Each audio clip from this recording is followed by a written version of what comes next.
yetu, na ndio kweli ya ulimwengu. Watu wakatae, wakubali, wapinge, watake, lakini Yesu ndio kweli ya ulimwengu. Amen. Jana niliwaambia Bwana Yesu ndiye kweli yetu. Siku utakapoanza kutafuta kweli nje ya Bwana Yesu, ndio siku utaanza kupoteza mwelekeo. Siku utapoanza kuitafuta kweli nje ya Bwana Yesu, ndio siku utapoteza mwelekeo. Unaanza kuitafuta kweli ya ndoa kwa watu walioolewa, utaipata wapi? Wakati kila siku wanapigana.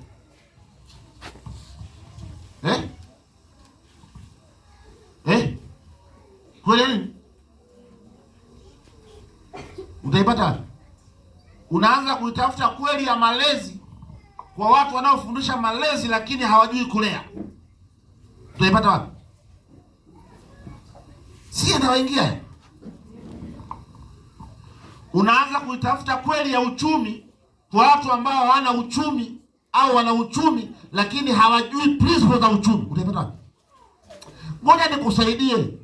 Yesu ndio kweli yote. Kweli yote. Ukitaka kufanikiwa, shika hiyo.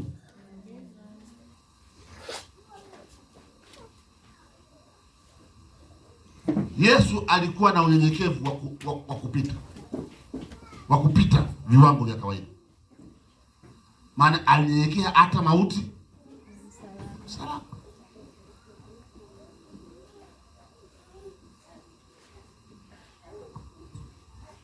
Yesu. Ukitaka kujisahihisha, usijisahihishe kutokea mahali popote kwa mtu yoyote. Nenda kajisahihishe kwa Yesu, aliye mwalimu mwema, aliye mchungaji mwema. Kama ni kuhani, yeye ni kuhani mkuu.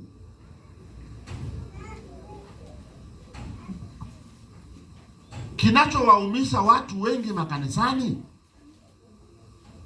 mpaka wanafika mahali wanaacha wokovu, wanashindwa, wanaanza kuwatazama watu wa muda mrefu ndani ya kanisa, wakitarajia kwamba watakuwa wako timamu katika Mungu. Nani amekwambia hayo mambo yanaendaga hivyo? Nani amekwambia mambo yanaendaga hivyo?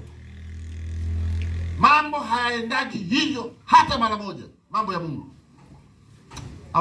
Unajua, tukijifunza ukweli utatuweka huru.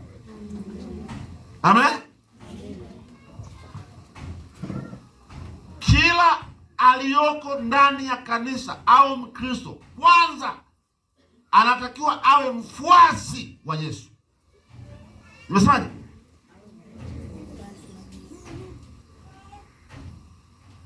Ndio maana mapepo wanaweza kukaa huko. Nyinyi mnakuwa wafuasi wa makanisa, sio wa Yesu. Wanataka tena. Yesu ana upako, ni kweli? Yesu ana nguvu, ni kweli? Yesu alitembea baharini, ni kweli? Yesu alisha watu 5,000, ni kweli? Hata ukiwa naye mkashibana naye, mambo yanakuwa. Halo. Unaweza kuupo kanisani unasikiliza au sikiliza? Unaelewa au uelewi? Yesu ndio kweli yetu.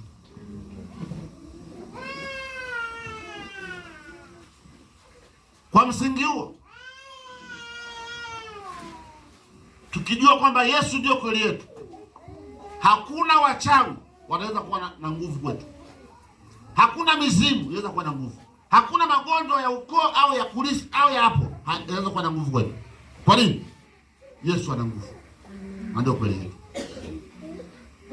Umasikini utaondoka ndani ya kanisa. Maana yeye alifanyika kuwa masikini ili tuwe matajiri. Yeye. Ngoja nikwambie, mwambie wenzako usimwabudu Mungu wa kubabaisha. Yaani leo umejazwa, kesho unaanza kulia, natamani aje wako, kuna mtu amenikwaza. Na nyie mnakamsema hata nikikwazika vipi kwa Gervasi sitoke. Una matatizo tu.